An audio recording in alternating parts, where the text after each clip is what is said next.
Hi guys, Dazzie here with another episode of my 1 week later comic book recaps. This time it's episode 20, the big 2-0. And this time I'm going to be discussing books that were released on the 24th of April 2019. And of course, starting with DC Comics. And it was the week of the final printings of Naomi. A lot of these sold out quickly. I pre-ordered a final printing of issue 1. And I think the final printing of issue 2, as I missed out on number 2, that's the only one I'm missing. But of course, Forbidden Planet, I am still waiting. My 2 LCSs didn't have them, Planet All Stars in Gloucester and Proud Lion in Cheltenham.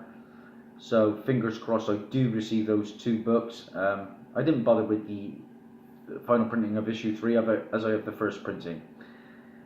But the Naomi 1 final printing, this book, guys, seemed to be the clear winner. Now sets of all 3 were selling in the mid-rate $30 range to start with, but they're slowly coming down to around about the $20 range. Things have cooled off, however, after supplies kit became more available. You know, I've got an issue 4 up for sale at the moment. No real sniffs at the moment. So is Naomi slowing down? I don't know. But I know issue 5 is meant to have a huge reveal. I've ordered, I think, 3 copies of that. So the final printing on its own, one sold at $11.95, but that included free shipping. So one has to knock, of course, $3 off the profit margin on that one. That seems to be the best of the Naomi final printings. On to Marvel, because there wasn't a lot else of DC at all. And the Thanos 1 Sabino variant. This is the book in question. I like this cover. Of course, Thanos is on fire at the moment due to Endgame. Well, that was a variant, and it started off as an easy $50 book, an incentive variant. Since then, it's settled down, probably due to availability as more made it to the shelves after release date. Now, I would have expected, with the new Avengers Endgame just being released around the same time, retailers to really bump up their Thanos orders to hopefully meet demand for the few stragglers checking out books and are not the usual weekly returning crowd to the store.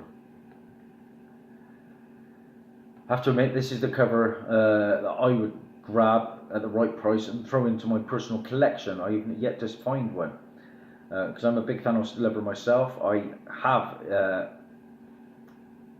Iron Man 55, of course, the first appearance of Thanos in my collection, one of my favourite books. But of course, with the all black cover on that book, of this new Thanos book, getting in high grade is going to be particularly difficult. Now, another book that sold out quickly, but hasn't really caught any heat yet, which I'm surprised at, Jim's Comics. It was his pick of the week. Good friend of Jim, and that is Venom issue 13. Basically, this was the debut of a new symbiote suit synthetically created by a Dreamstone given to Eddie by one of Malekith's war witches. And with this book, I would tend to guess that it's going to be more of a long-term hold, if I'm honest. On to the indie and small publisher books. Another big win was, of course, Amber Blake, issue 2, the 1 in 10 Nodden variant. Again, look for these incentives on these Amber Blakes. No joy whatsoever for myself. There was a regular cover in one of my LCSs of Amber Blake 1, but it was beaten up a little bit. And they're oversized, aren't they? They're another like Batman Damn Sword big issue.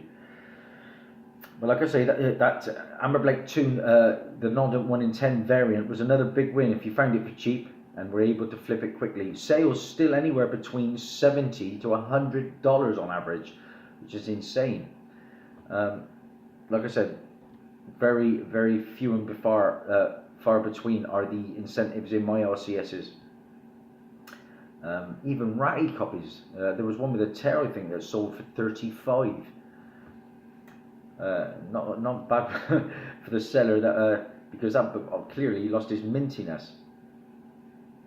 Now, another IDW book I was looking out for, and I actually had one in my hands at my LCS in Cheltenham the other day. I might grab it next time I go in there, so I don't think it's going to get a lot of sniffs. Is this one, Ghost Tree, issue number 1, guys. Ghost Tree, issue number 1. Not a bad book, really, if you can find it for cheap. It quickly became a $15 book. Things have cooled a bit, but most sales are still hovering within the $6 to $10 range. Some a bit higher, but a few of those are offering free shipping. The second printing of that book is already up for pre-order. I haven't read it. I obviously know very little about it, but the interior art did look quite promising from the pictures I have seen. Now, finally, if you can find this one for cover, the new G.I. Joe Sierra Muert 3, which was a 1 in 10.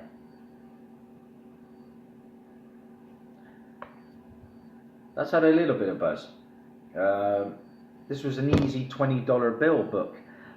Some have listed it as high as $30 range, but for the most part it's settled for about double the retail price, going for around $10 to $12. If I missed anything, please let me know in the comments down below. Of course, I'm going to finish with my podium positions. My podium positions for the week. And my book, my bronze medal this week is going to go to Thanos 1, the Safino variant. Do like that cover. My silver medal will go, of course, to Naomi, the final printing of issue number 1. As you know, recently, guys, I've just started to include the incentive variants, and you can't deny that Amber Blake issue number 2, the 1 in 10 Nodden Vet incentive, was the winner of the week. The prices going as high as $100. That's Daz, over and out. That's a wrap. Thanks for watching. Bye.